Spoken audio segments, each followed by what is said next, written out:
మొత్తము ఇవాళ 8 లక్షల మంది ఉన్నారని చెప్పేసి ఇవాళ వాళ్ళ రైతులా కాదా అనేటువంటిది ఎవరు డిసైడ్ చేస్తారో అర్థం కానటువంటి పరిస్థితి ఇవాళ రాష్ట్ర ప్రభుత్వం చేతులు ఎత్తేసేటువంటి పరిస్థితి ఇవాళ మనకు కనబడతా ఉంది. గత ప్రభుత్వం టీఆర్ఎస్ పార్టీ 10 సంవత్సరాల నుంచి రేషన్ కార్డు ఇవ్వలేదని వీళ్ళకి తెలియదా? కుటుంబాలు వేరువేరుగా డివైడ్ అయినటువంటి పరిస్థితి రేవంత్ రెడ్డికి బృందానికి తెలియదా అని చెప్పేసి భారతీయ జనతా పార్టీ వైపు నుంచి మేము ప్రశ్నిస్తూ ఉన్నాం.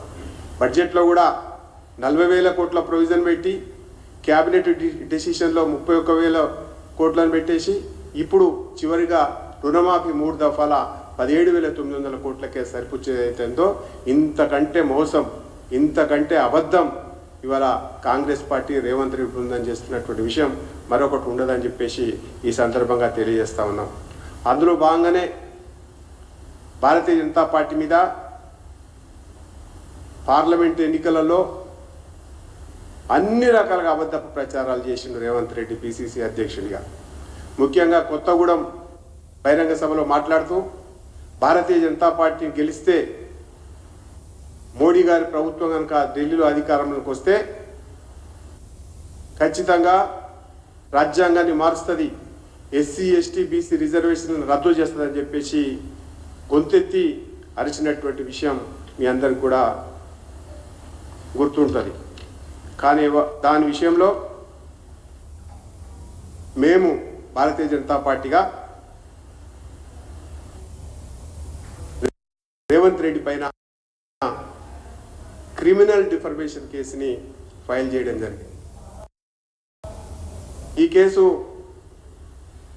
నాంపల్లి కోర్టు ముందరికి రావడం, జాప్యం జరుగుతుంటే హైకోర్టు తొందరగా దీనిని డిస్పోజ్ చేయం అంటే దీన్ని పరిశీలించమని చెప్పేసి కింది కోర్టుకు పంపితే వెంటనే కోర్టు పరిశీలించి ఉన్నటువంటి స్టేట్మెంట్స్ని అదే రకంగా వీడియో క్లిప్పింగ్స్ని మా స్టేట్మెంట్ని మొత్తం తీసుకొని ఇవాళ నాంపల్లి కోర్టు వీరికి నోటీసులు ఇవ్వడాన్ని భారతీయ జనతా పార్టీ మొదటి విజయంగా భావిస్తూ ఉన్నాం. దీన్ని భారతీయ జనతా పార్టీ స్వాగతిస్తూ ఉంది. మేము కోర్టు నోటీసులతోటే సరిపెట్టుకోం. తప్పుడు ఆరోపణలు అబద్ధపు ప్రచారం చేసిన రేవంత్ రెడ్డికి తగిన శిక్ష పడేదాకా తగిన మూల్యం చెల్లించేంత వరకు కూడా న్యాయపరంగా సీరియస్గా కొట్లాడతామని చెప్పేసి ఈ సందర్భంగా చెప్తా ఉన్నాం.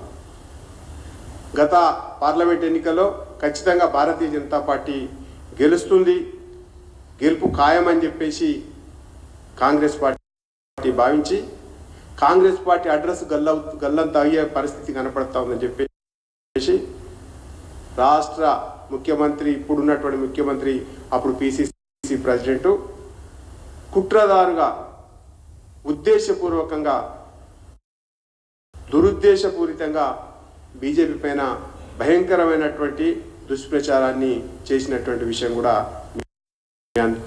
తెలిసినటువంటిదే.